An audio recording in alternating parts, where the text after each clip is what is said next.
Namaste, sir. Now I'm going to show you how my deck interviews work, because every deck has a personality. Everything is essentially spiritual, so material things hold power, they hold energy. And I recently found this Thoth tarot deck. While I'm unpacking this, and it's a small version, you see, I love the small version. If you love it, take it everywhere you go. You can't do that with the big fucking cards. I'm just going to talk a little bit about why this is so cool, why this is so nerdy. Because Aleister Crowley, the guy that produced this deck, was one of the major rock stars of magic in the world. Tarot cards at first were playing cards for the rich people before the printing press, right? They were hand painted. Later, they were discovered for divination. And Aleister Crowley is one of the guys that was really into that nerd shit. The cards are basically like the Rider-Waite deck, let's put it here, but a little different, incorporating more of the ancient symbology. Ta-da! Realizing that it is basically a set of ancient archetypes, like of universal archetypes, like quantum mechanical interference patterns, the abstract interference patterns of reality that determine the force field that your consciousness is navigating through using free will. We're talking about metaphysics here. So shit is real. 3 cards are popping out. Let's see what it is. Just like that. It's the Prince of Swords, it's the Queen of Swords, and it's the Knight of Swords. Well, it makes sense because it's not shuffled yet, but the deck already is telling me that I'm a very cognitive person, so that's why this is very nerdy. Shout out to the Tarot Mysticism Academy. Really, really nerdy shit. Lovely community. And I've been learning, diving deeper into this mysticism stuff. For me, it's all about duality, actually, because if you know how duality becomes 4 elements, then you know all about tarot, and you actually know all about reality. What Aleister Crowley means when he says, do as thou wilt, it doesn't mean do whatever the fuck you want. It means align your will of your character, the person you play, with your personality, the person your soul is, and fulfill the divine will of the universe, because that's the only thing that's going to make you happy and sustainably happy. Now, every deck has a personality, just like every item has a personality. Everything that is created incorporates a manifestation of the inspiration of the artist that created it. Now let's see what this Thoth tarot deck is telling me about myself and about itself. That's actually what we're doing it for. Along with the deck, I bought this angelic quartz. The angelic quartz is going to assist us in this session. Now the questions are, first, who are you? I'm a nerdy piece of shit that always tries to outsmart humanity. Now give me a card for that. It's the Princess of Swords. Very smart fucking deck. The beginning and the end of the cycle, right? And a legacy, so to speak. The princess is like the page, a messenger, but also an offering. In the early days, the princess was an offering for a merger of kingdoms, so to speak. I love the sword cards because swords are so demonized in the tarot, because sword represents air energy, represents mind, right? So a lot of overthinking, which is so demonized, it sees itself as an offering of mind energy. So it's here to bring clarity, here to get us thinking in a new way, right? To inspire new thought patterns and a different way of seeing stuff. Next question for you, my lovely new addition, is who do you think I am? Please, Toth, tell me. The Ace of Cups. That is my Cancer being, so beautiful that this deck holds me as a very emotionally capable being that is just overwhelmed by emotions at a certain point, right? Because the Ace of Cups is not just love. The Ace of Cups is the full potential of emotionality that can be overwhelming, right? So this is more addressing my Cancer nature to get it up to speed, and the other one is more addressing my Aquarius moon to get it out of its head, like to get some clarity about how about the workings of something. This deck is going to serve me well. Next question. What are we here to do? What is the work that we're going to be doing together? What do you think your purpose and mission is? Giving this service to humanity. So Prince of Swords.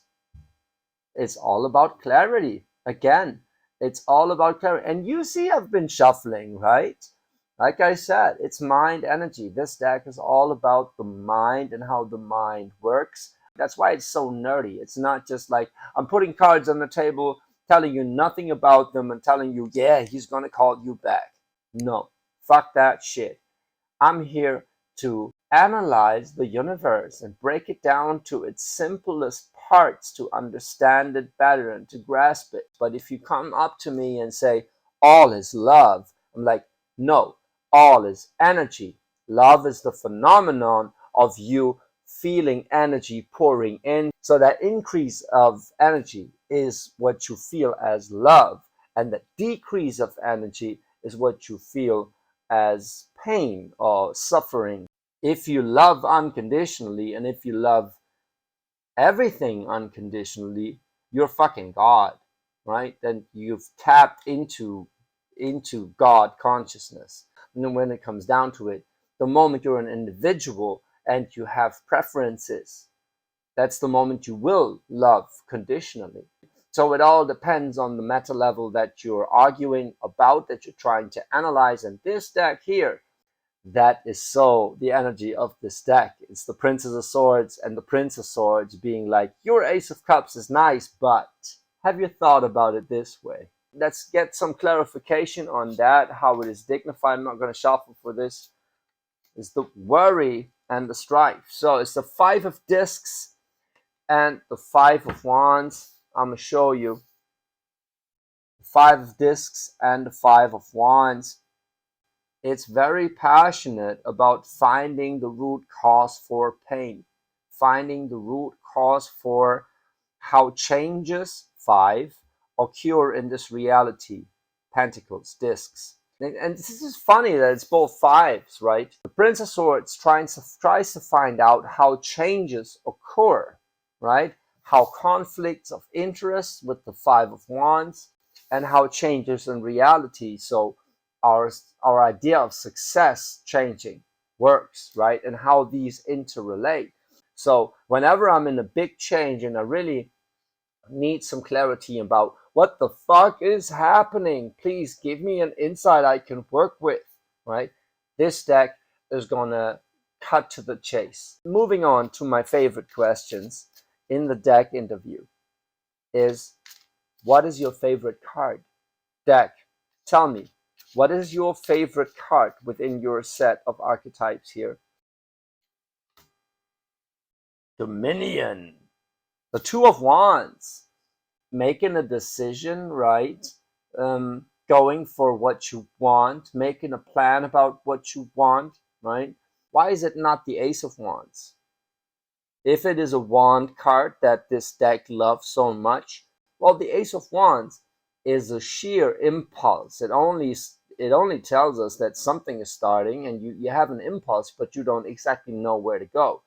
This is the actual start. Compared to the Ace, the Two is the actual start where the journey really begins, where the impulse is going to be transformed into action. What is your least favorite card? Of course. Now, deck, tell me, what is the card that you favor the least? Comes out as it comes out. It's the Four of Swords, Truce. A card for pulling through hard times, but I so get the feeling that this deck doesn't see it that way.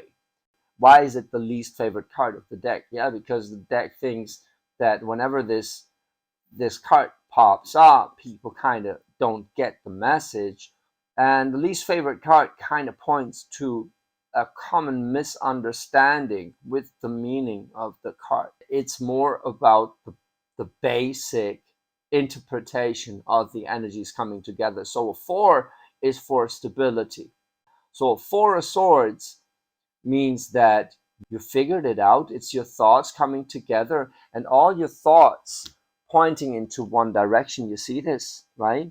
When it all makes sense, when all your arguments point to one common goal. Consistency in your mind, in your thoughts, right? Doesn't mean you're pulling through some hard shit. It more, for this deck, means that you feel like aligned with your own truth. Whether that is truly the case, we have to see in the context, but this is what the energy is going to feel like. One more question, and then we got it. So, what else do you want me to know? Oops. That's a major arcana, the art card. The art card, what is the art card usually in the Rider-Waite? I should have done my homework, really. What it wants me to know is A, do your studies. B, what that means doing your studies is not so much about what you're good at, because art is more about experiencing new ways to do stuff, being innovative.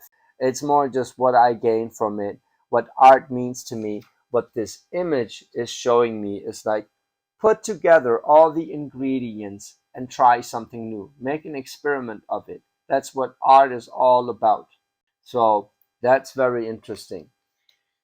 That's a beautiful, beautiful reading for this deck, a beautiful deck interview. I hope this helped. Just tell you the questions that I used one by one again. The questions are, who are you? Who do you think I am? What are we here to do? What's the work we're going to do? What's your favorite card? Right? Maybe you can ask why if you're not exactly sure what it's trying to tell you. What's your least favorite card and why? And what else do you want me to know? I said I pulled 2 more for that art card. Let's see if I get confirmed. Luxury and lust. There's the lust card. Exactly. So it's doing something for the money or doing something for like passion, right? And keeping those two in balance. Be true to why you are creating what you are creating. I need to get more into the major arcanas of these cards. I will report you my findings. Definitely check out the Instagram channel if you don't already. Instagram, TikTok, I'm all over the fucking place. Check out daywalker-bali.com. Sign up for the newsletter. It's gonna go live soon. I still have to work on that business to get the brands integrated, but we're opening up an online store to get Bali brands all on one platform and provide spiritual tools and actually provide unity for all the people that have one common goal, which is awareness. So this is going to be beautiful. I'm building something here. Be part of it. Thank you for listening. If you're still in it, I'm so fucking proud of you. Thank you so much. And I love you.